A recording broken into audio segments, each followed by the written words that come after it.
I think I actually wrote my college essay for Kenyon about how I didn't want to be a human being. And actually, my work now is understanding what it's like to be a creature who isn't human. Being a scientist is, I think, the closest you get to being a kid your whole life and just getting to play and explore. So I grew up in a small town in Hampshire, and all of my friends were really into the outdoors and hiking and all of that. And I knew a lot about nature just from reading about it because it was what I was interested in. I want everyone to build a love for the natural world that's been imbued in me from a very young age. I think we're better humans. I think we're better creatures for it.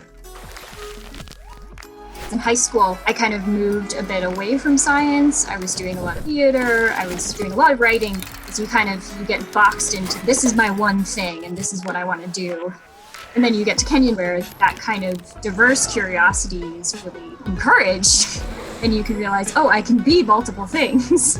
I can be a writer and I can be a scientist, and those aren't diametrically opposed. In fact, I find they work together beautifully.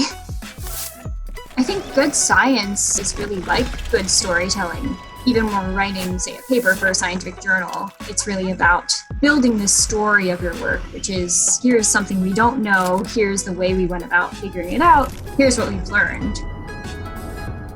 Kenyon Biology Department, I think, does a particularly good job of building those communication skills and emphasizing telling your story, really giving students the freedom to explore, develop our own ideas, our own questions.